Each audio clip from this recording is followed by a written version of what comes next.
After 3 years of marriage, my CEO husband, once gentle and traditional, suddenly became rebellious. He skipped work to go rollerblading, drag racing, and clubbing. He even cancelled the annual board meeting because he'd attended a wild party the night before. I knew a new female vice, Victoria, who had returned from studying abroad, had joined his company. She was bold and radiant. Daniel initially loathed her, then started comparing me to her, calling me boring. The most outrageous time, he forced me to kneel on the bed, asking, "Chloe, can't you go out and learn some new tricks?" Truthfully, I had been a straight-laced person my entire life, always focused on academics when I was young, then following my parents' wishes to marry him. After marriage, we treated each other with polite respect, and our daily life was dull as dishwater. Hearing those words, a switch flipped in my head. "Can I really go?" Daniel nodded. "Go ahead. Otherwise, you're too well behaved, and life is no fun." I silently took note and truly went out to find someone who knew how to have a wild time. But when Daniel found out, he regretted it. Before we continue, please subscribe to this channel and tell us in the comments where you are listening from. Daniel told me to go find men, and at first, I thought he was joking. I asked again, my voice hoarse. Daniel impatiently repeated, "I told you to go find some men and learn some new tricks. Otherwise, what's the point of just lying in bed calling out the same old things?" There was a long, deep, scabbed scratch on his back. I don't have fingernails, so I couldn't have made that mark. I stared at him blankly, as if I couldn't process how the gentle, considerate husband I knew had suddenly turned into a trust fund brat nearing 30. Before I could speak, his phone rang. Daniel didn't bother to step away from me, he simply put the call on speaker. A charming female voice came through, and my heart tightened. Daniel's expression also changed, shifting from indifference to so visibly excited that his pants seemed to strain. "Victoria, what are you doing? Guess, are you damn well at a gigolo bar again? Ha ha ha ha, what do you think?" "Mr. Daniel, it's so crowded here, I'm scared. Do you want to come and save me?" "Victoria, don't drink anymore. I'll be right there." Daniel flipped out of bed and quickly dressed. In his rush, he even forgot to zip up his pants. I stopped him, and Daniel slapped my hand. It hurt quite a bit. "What are you doing? Stop messing around. Victoria is a girl, what if something happens to her out so late? Don't always be so jealous, it's annoying." I silently zipped up his pants for him. "No matter how urgent it is, you should still mind your zipper. Otherwise, if others see it, it will embarrass the Arthur family." Daniel's face twisted in frustration. He glanced at me and turned to leave. Before closing the door, he cursed. "You're crazy." This wasn't the first time Daniel had cursed at me. 3 months ago, when his company hired Victoria, a woman with good looks, strong abilities, and a chameleon-like personality, Daniel seemed to have opened up a whole new world.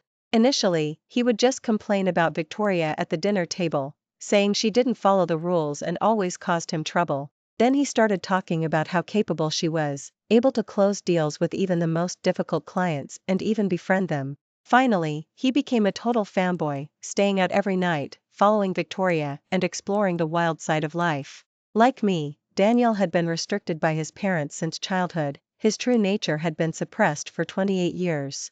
The children of privilege had a wild lifestyle, and at first, Daniel thought he wasn't interested. That was until he experienced a thrilling multi-person party with Victoria. From then on, he seemed obsessed.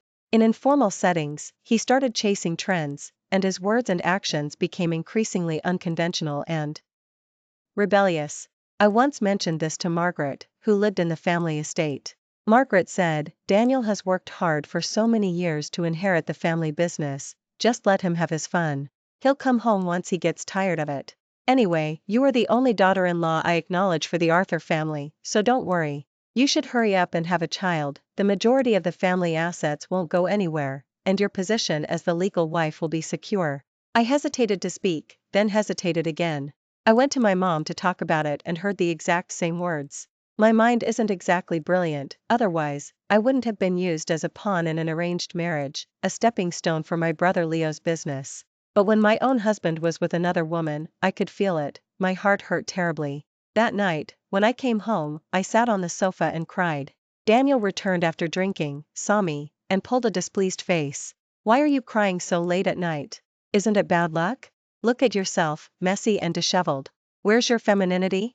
Chloe, it's not that I dislike you, it's that you're too hopeless, with nothing attractive about you. Forget it, I have a conscience, I won't abandon you." Stop crying and go to bed. He had hickeys on his neck and lipstick marks on his collar. He drunkenly finished speaking and collapsed onto the sofa. My emotions were interrupted, and I couldn't continue crying. After watching him for a while, my heart softened, and I helped him into the bedroom, covering him with a blanket. The next day, Daniel came out after washing up, saw my eyes swollen like buns, and felt a mix of emotions. After I handed him a hangover remedy, he inexplicably cursed at me, "You're crazy."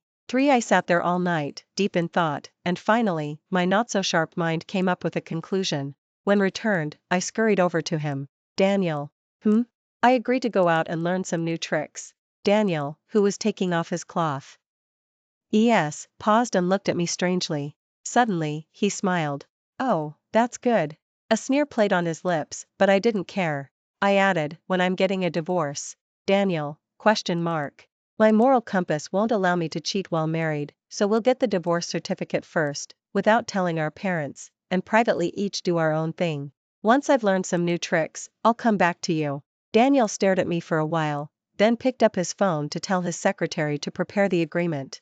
He probably thought I was joking and even offered me a substantial settlement. Honestly, ever since I was little, my birthday money had always been taken by my mom and given to my brother Leo.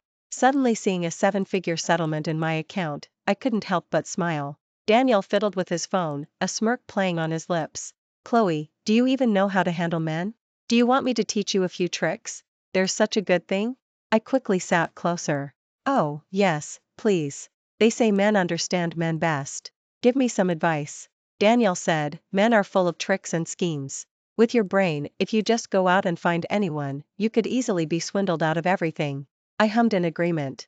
"So, if you want to steadily improve your technique, it's best to find someone you know inside and out, who definitely won't fall in love with you, and is too lazy to trick you. That's the most effective." I exclaimed, "Oh." Daniel lit a cigarette and took a drag. "Honestly, you don't have to spite me. I told you, Victoria and I just click, but I never intended to leave you. Chloe, we've been married for 3 years. You're gentle and docile, I still quite like you. If you don't mind, the 3 of us could make this work." I definitely didn't want that. Not to mention Victoria's provocative photos had already filled my social media feed. Just's current habits of smoking, drinking, and partying, who knows what diseases he might bring back. I pursed my lips, thought for a moment, then looked at Daniel. "I still want a divorce, to see what the wild side of life is really like. To hook you like that." Then I remembered something crucial. "If we divorce, do I have to move out? Or will you go somewhere else?" Daniel extinguished his cigarette butt and casually pinched my cheek.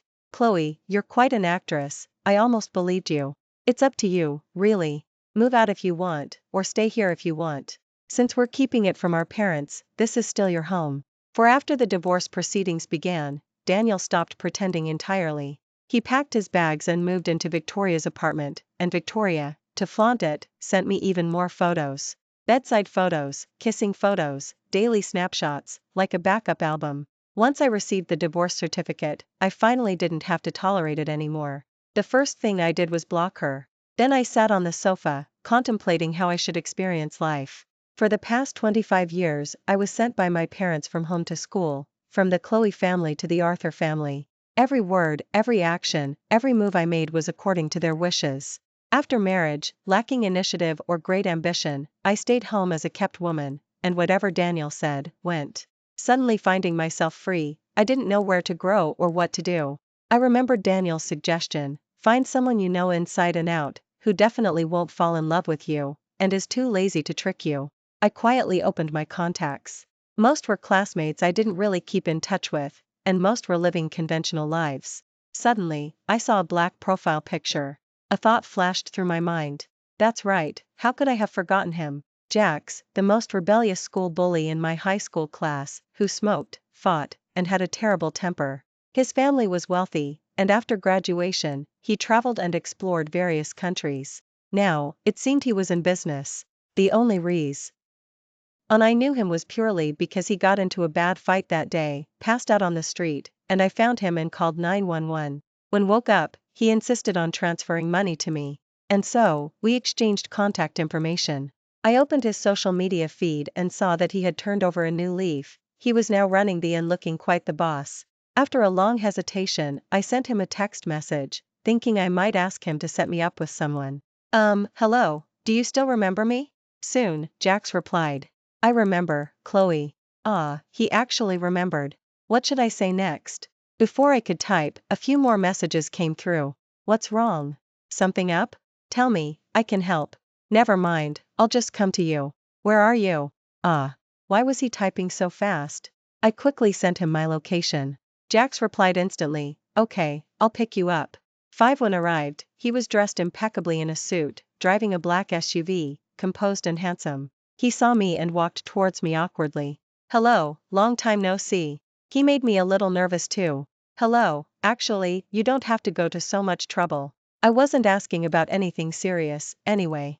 Jax had a sweaty palm, yet his expression was serious. He opened the car door formally and gestured to me. Get in first, we'll find somewhere to talk. The car drove silently, with a faint scent of jasmine. I felt a little awkward and nervously twiddled my fingers. Jax, who had been looking at a red light, saw me like this and turned to me. Is the car uncomfortable? My apologies, my brother Leo drove the more expensive one away, so I could only use this cheaper car to inconvenience you. If my family didn't own the exact same Mercedes, I would have been fooled by him. I licked my lips, deciding to be honest. Actually, I don't care about the car, I just have something I don't know how to bring up. Say whatever you want, don't worry about it. Under his intense gaze, I roughly told him about Daniel and me. So, I'm divorced and and I want to. I want to experience a different life, but I know very few people, and even fewer I can trust, so I was hoping to ask your advice. It was so embarrassing, really, talking about this with a man I wasn't that familiar with. For an introvert like me, it was like being roasted alive. But I also felt that to break free from my predicament, I had to do things that made me uncomfortable. I couldn't keep hiding in my shell like before. I took several deep breaths, my face flushed, waiting for Jax to laugh at me or tease me. But after waiting for a long time, I didn't hear him speak. I turned my head and saw that the tips of his ears were redder than mine. Jax. Yes. Jax snapped back to reality and coughed. So, your meaning is, you want to find men, to practice your technique, is that right? As he spoke, he choked on his own saliva. He casually pulled a tissue from his bag to wipe his mouth, then pressed the bag against his lap. My face was also flushed. Well, not exactly that, I just want to try more different experiences in life. I used to be too well behaved. Daniel said I was bland and boring, and he found other women outside. I reached out to take the bag from Jax's lap, but he silently pressed it down. Okay, I understand what you mean. Let me think about it, and I'll get back to you later. No, what was he thinking about? I just wanted him to set me up with someone, but changed the subject and said he wanted to take me to eat something delicious. I have to say, his world was quite interesting too. Jax took me to the countryside, where we caught chickens and picked vegetables ourselves, experiencing a farm-to-table experience. By the time we got home, it was past 10 at night, and my back was aching from exhaustion. I jumped out of the passenger seat, looking at the muddy ground, feeling a little embarrassed. Your car is dirty. Jax didn't even look. Don't worry about it. I'll pick you up tomorrow. Wear casual clothes, like pants. Oh. Don't overthink it. Remember to go to bed early tonight. Okay. 6 After saying goodbye to Jax and returning home, I found that Daniel still wasn't back. I took a shower, washing away all my fatigue, and lay on the big bed, feeling neither empty nor lonely for the first time. I quickly fell into a deep sleep and slept soundly without a single dream. The next day, I woke up feeling refreshed, ate the breakfast the housekeeper made, and changed my clothes. Jax arrived just then. Today he was riding a cool, stylish motorcycle. I walked over, and he handed me a helmet. Come on, today I'll take you to experience something even more thrilling. Jax took me drag racing, competing against other teams. Perhaps it was fate, but as soon as we arrived at the venue, I immediately recognized Daniel on the back seat of a motorcycle not far away. He wasn't wearing a helmet, a cigarette hung from his mouth, and he was talking to Victoria. They said something, and Victoria leaned in and kissed his lips. I subconsciously clutched Jax's shirt, and Jax turned back. What's wrong? That's my ex-husband. Jax looked over and cursed. What a small world. He pulled down my helmet's visor, grabbed my hand, and wrapped it around his waist. Come on, hold tight. Today, I'll take you to teach that cheating couple a lesson. We sped to the extreme, through a near-suffocating cold wind. Under's flawless technique, we won the championship. Victoria got off her motorcycle and took off her helmet. This was my first time seeing her in person. She was truly beautiful and looked quite familiar. Victoria had voluminous wavy hair, and her eyes were full of seductive allure. She tilted her head, squinted her eyes, and smiled at Jax. Well, hello there, handsome, you're pretty amazing. Nice to meet you, I'm Victoria, Vice of Sales at Arthur. It was like she was saying, I'm interested in you, now respond. It was no wonder Victoria was so brazen. Jax, stand-in. G over 6 feet tall with broad shoulders and a narrow waist, definitely had more sex appeal than Daniel, who was just over 6 feet and slightly more slender. Jax acted as if he hadn't heard a thing. He just turned to me. Scared? I shook my head. No, I wasn't scared, it was actually quite thrilling. But I didn't want to speak and confront Daniel and Victoria. So turned to Victoria. Sorry, my girlfriend is shy and easily intimidated, so she won't be chatting with you. We're leaving. Victoria stepped in front of the motorcycle. Oh, come on, how old are you to still be shy? What's there to be afraid of? Sister here will show her a good time. His own girlfriend was flirting with someone else, but Daniel wasn't angry. With his hands in his pockets, his gaze fell on me. His eyes narrowed, I couldn't tell what he was thinking. Jack said, no, she doesn't like that. Victoria pouted. Look at you. What's the point of such a bland, timid person? Get lost. My precious darling isn't for just anyone to see. Jax ignored her, zipped up my jacket, and left Victoria in a cloud of exhaust fumes. Through the wind, I asked Jax, why didn't you add her? Jax said, I don't like social climbers, I like shrinking violets. 7 That night, Jax considerately dropped me off at my door. For 2 consecutive days, he hadn't brought up the topic of me wanting to find men. We parted ways with an unspoken understanding. I went inside and received a message from Daniel. You found that loser? A motorcyclist, to experience the world? So he recognized me. How did he recognize me? I voiced the thought aloud, and after a while, Daniel sent a screenshot of a pair of shoes. These are the ones I bought you for your birthday. Do you think I'd recognize them or not? I'd forgotten. Damn it. Ah, he's just a friend. Ha, a friend who's too scared to get off his bike and say hello to me? No need, your girlfriend was there. She doesn't care. I scratched my head, a little unable to keep up It's his worldview.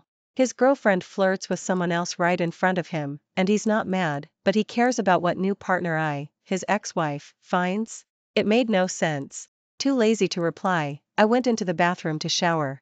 When I came out, I saw that Daniel had rapidly sent several more messages. Chloe, you can fool around with any man you want, but you can't let him touch you.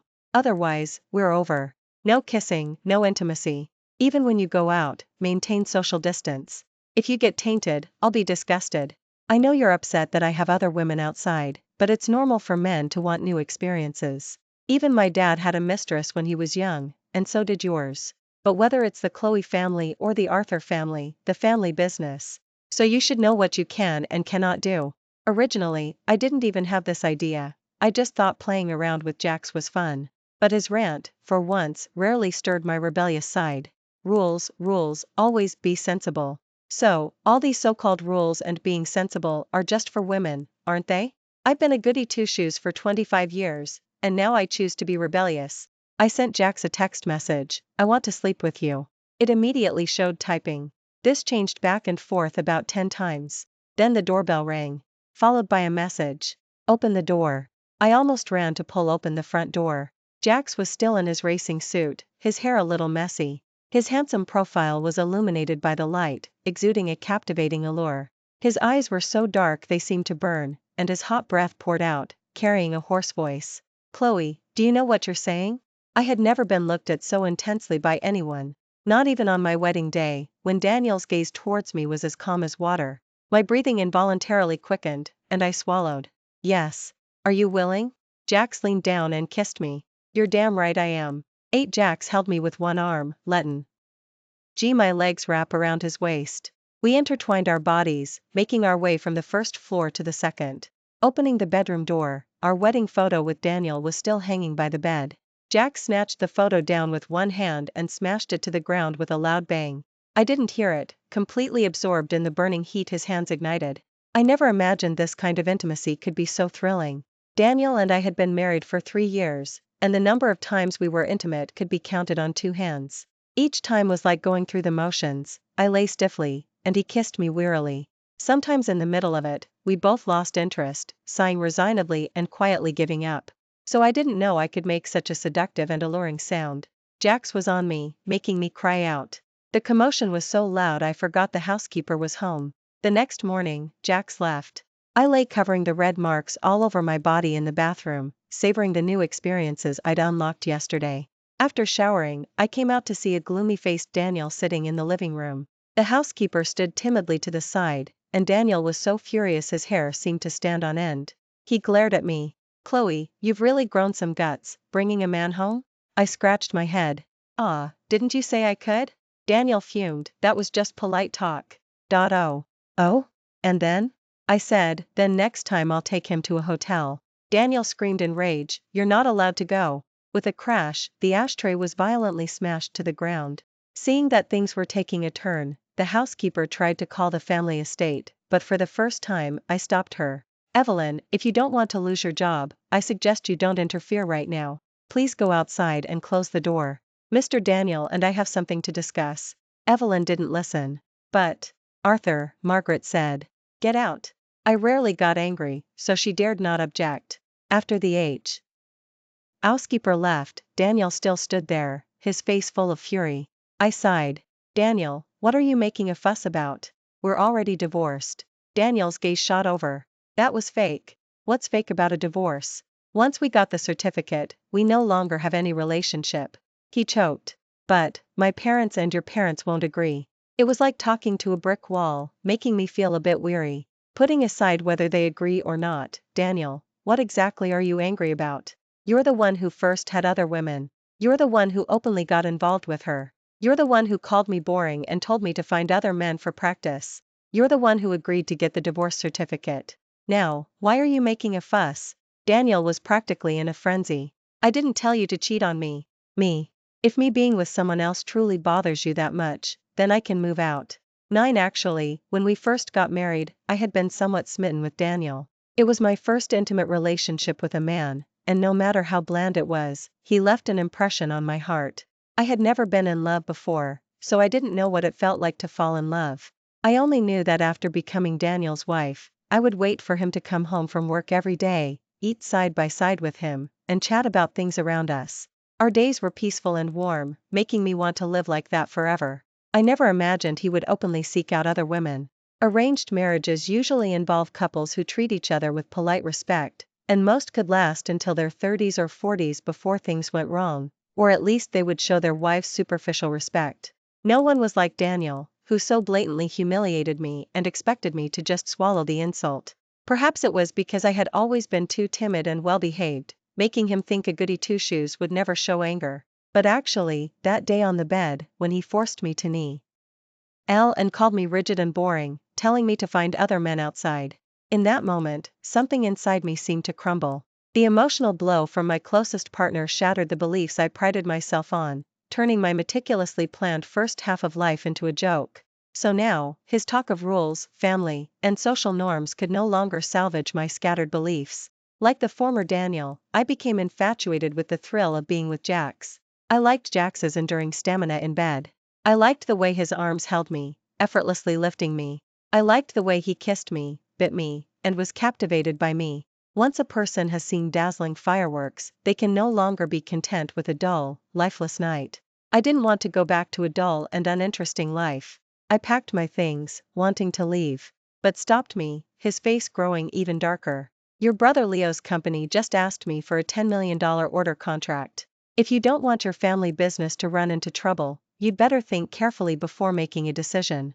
His hand gripped me tightly, it hurt terribly. "Your parents will be here soon, they'll talk to you. Once you've talked things through, you can give me your answer." "Chloe, I won't endure this humiliation for nothing. You'd better think carefully before you speak." After saying that, he turned and left. Through the gap in the door, I saw my parents' car driving into the yard. I pulled out my phone and sent Jax a text message. Then I fished out my bank card from my purse and tucked it into my shirt. Just as I finished these tasks, my mom walked in, raised her hand, and slapped me. It was a very forceful slap. I could almost taste blood in my mouth. My mom looked at me with resentment. "Chloe, you've really grown some guts, daring to have an affair?" Our family has always been honest. How did we give birth to such a shameless child? You go immediately and apologize to Daniel and make amends with Grandpa and Margaret. Duh. Neil said that as long as you apologize, he'll forgive you. I covered my face, my head buzzing, but my heart ached terribly. Mom, last time when I told you Daniel was having an affair, you told me to tolerate it. Now that the same thing has happened, you're telling me to apologize to him. Why should I? My mom was furious. Because you're a woman. You're a daughter of the Chloe family. Our family doesn't do things like having an affair and ruining our reputation. Is that so? Tears filled my eyes, yet I could precisely look at my dad in the corner. Then what about him? When he got involved with Leo's tutor, why didn't you tolerate that? Before I finished speaking, both my parents' faces changed. My mom gave me 2 slaps, knocking me directly to the ground. You've gone too far. How dare you talk back to adults? You've always been so well behaved since childhood. How did you become so sharp-tongued now? I think that wild man outside must have corrupted you, making you turn against your parents and your husband. Someone who destroys families is clearly no good. I don't care what you think, but as long as you still want to be a daughter of the Chloe family, go and apologize to Daniel. Our family still has business dealings with the Arthur family. We can't let this sordid affair jeopardize that. Although I had long known the answer, hearing my mom's cold, heartless words still cut me like a knife. Daniel still has other women outside. He might not be willing to genuinely settle down with me. My mom rolled her eyes. Then that's up to your tactics. If a woman can't even keep her man, what's the point of living? She might as well be dead. She seemed to treat me as a tool, to be placed wherever they wished. As for my feelings, my sorrow, they simply didn't matter. I took a deep breath, exhaling years of pent-up bitterness. Mom, Dad, I'm sorry, but from today onwards, I am no longer your daughter. Daniel and I are already divorced. You can deal with the Chloe and Arthur family business yourselves. Before, I never understood why, even though my grades weren't bad, when I came of age, I had to enter an arranged marriage and wasn't allowed anywhere near the family business. My brother Leo and I were pretty much on par, yet you went to great lengths to tutor him, send him abroad, and personally groomed him to secure the general manager position. Now I know. Where the money is, that's where the love is. To you, I was just a low-cost tool you raised, to exchange for your benefits. For 3 years of marriage, the Arthur family's orders brought the Chloe family quite a lot. Everything I owed you, I've paid back. From now on, I'm going to pursue my freedom. 11. The sound of a motorcycle came from outside. I grabbed my handbag and took off running. Jax, on his motorcycle, saw me and my parents chasing after me, and tossed me a helmet. What's going on? We're eloping. Ha ha ha ha, let's go, I'll take you to the moon. Let's go, let's go. My exasperated parents were left behind. The feeling of freedom was truly exhilarating. When I shed morality, discarded so-called kindness, just doing what I wanted, no longer caring about others' feelings, I was so happy I wanted to cry. Jax took me southward, to the top of a mountain. Overlooking all of Riverwood, above the city lights, the starry sky glittered. Jax put an arm around me, lit a cigarette, and put it in my mouth. It was a bit harsh, the taste wasn't good. I coughed. Nasty. No, thank you. Jax looked at me. You don't like it? I don't like it. Okay, then we won't smoke. He threw the cigarette and lighter into a trash can, then looked down into my eyes. Are you sad? No, I'm not. Struggling out of the mire, giving up on a group of people who didn't love me, no, I wasn't sad. Jax's throat tightened. He lowered his head and kissed me tenderly. Not all thrilling things need to be learned, but trying them helps you know what you like, right? I lifted my head to meet his gaze. Right. I tried his kissing technique, it was wonderful. As we kissed, it became more and more intoxicating. I didn't even notice the tears falling. Before, I always thought about whether certain things were right or good, but I never considered if I was happy doing them. Now, solely focused on my own happiness, I lost control for a moment, and right then and there, Jax and I unlocked the outdoor fun version. It wasn't until the dawn of the next day that I finally, utterly exhausted, fell into a deep sleep in Jax's arms. When I reopened my eyes, I found myself lying on a big bed. Gray walls paired with a massive black wardrobe, it was clearly Jax's style. Jax was cooking porridge, bare-chested, wearing an apron, a truly pleasing sight. I leaned against the doorway and watched for a while, then suddenly a mischievous idea sparked. Hey, I'm super rich now. How about you be my toy boy? Jax, who was blowing on the porridge, laughed at that. He smirked, a sly, teasing look in his eyes. Just say you want me to serve you well. Don't try to bribe me with money. Money makes the world go round. I wasn't good enough? There's always room for improvement. Jax's eyes darkened. Just as he was about to come over, my phone rang.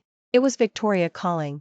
12. She said she wanted to meet me for a meal, at a famous romantic restaurant. When I arrived, Victoria was already there, leaning back on the sofa, sipping red wine. I had seen many bedside photos of her and Daniel, but I had never replied to her messages, nor had we ever talked. Victoria saw me, though, acting as if she knew me well. I've been sending you messages for half a year, and today we finally meet. I didn't like her arrogant demeanor. I replied indifferently, spit it out, I'm busy. Victoria chuckled. Busy with what? Busy with a boy toy?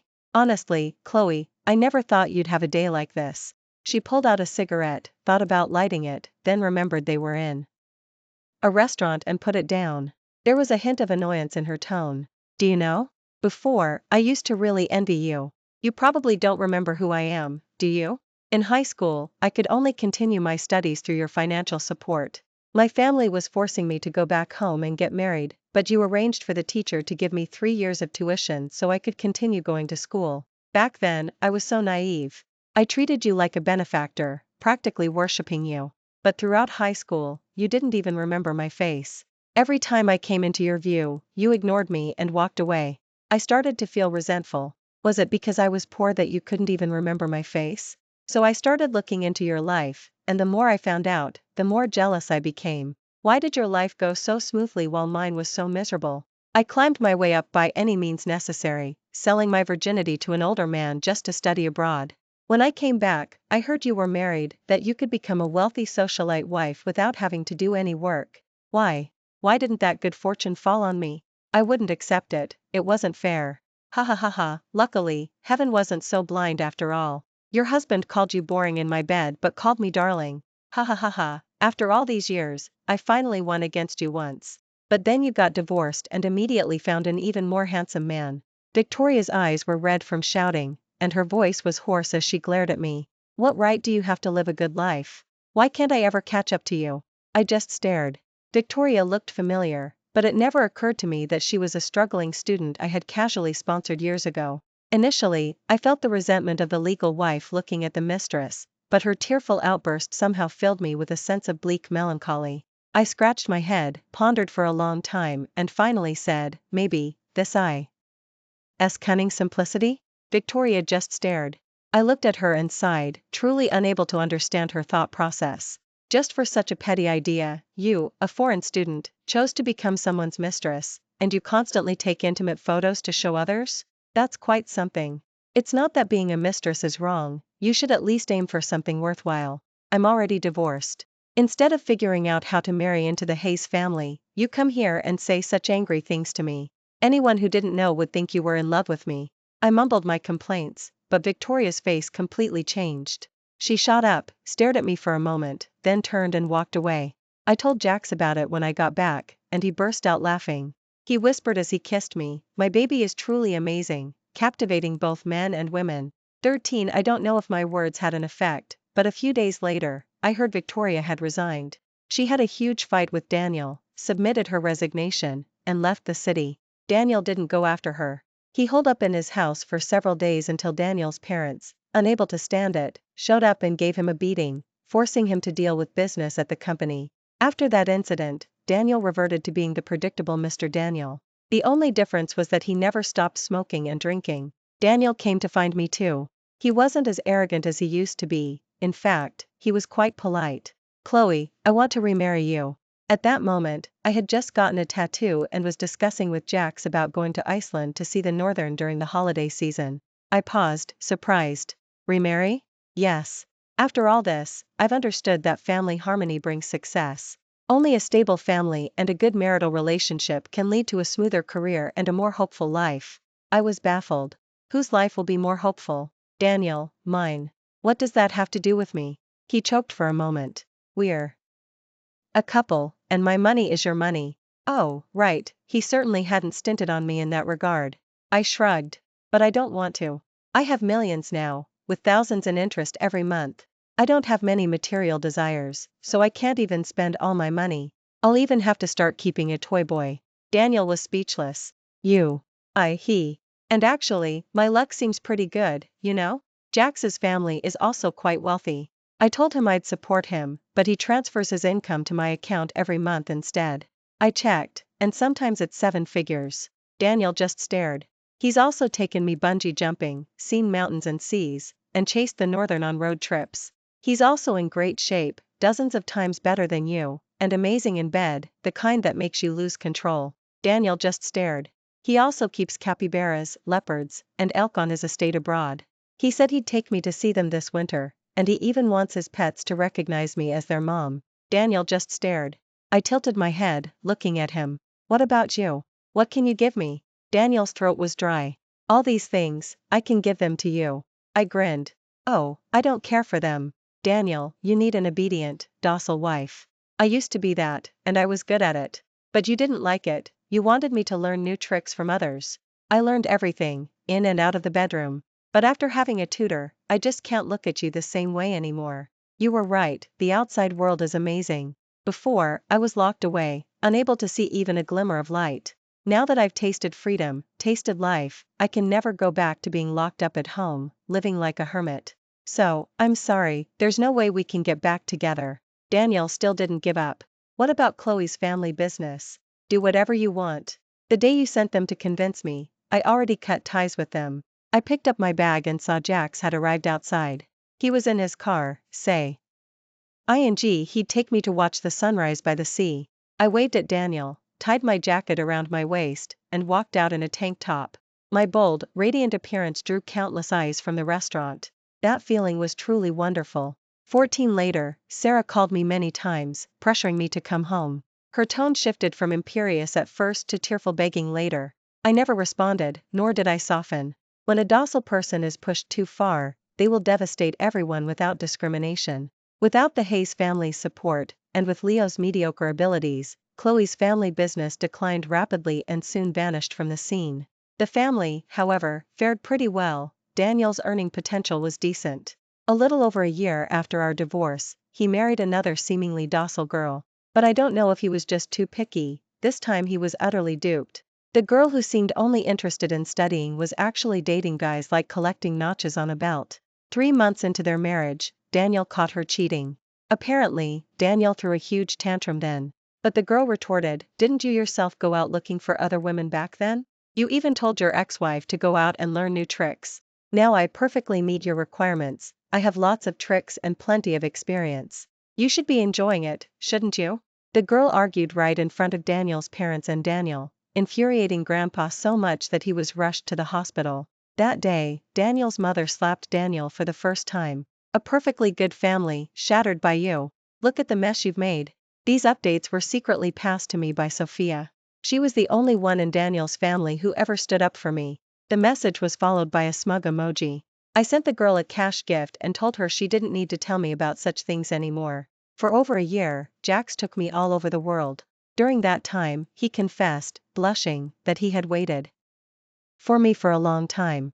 Honestly, from the day he came back and his hands shook so much when he unbuttoned my shirt. And then, after we were intimate, he held and kissed me for half the night. I had a suspicion then. But I'm not particularly keen on marriage right now. I told him clearly that we could date, but marriage would be up to fate, and if it didn't work out, we'd break up. Jax didn't commit to anything, but once he confirmed our mutual feelings, he simply started living an uninhibited life with me. Much later, Daniel and I met again.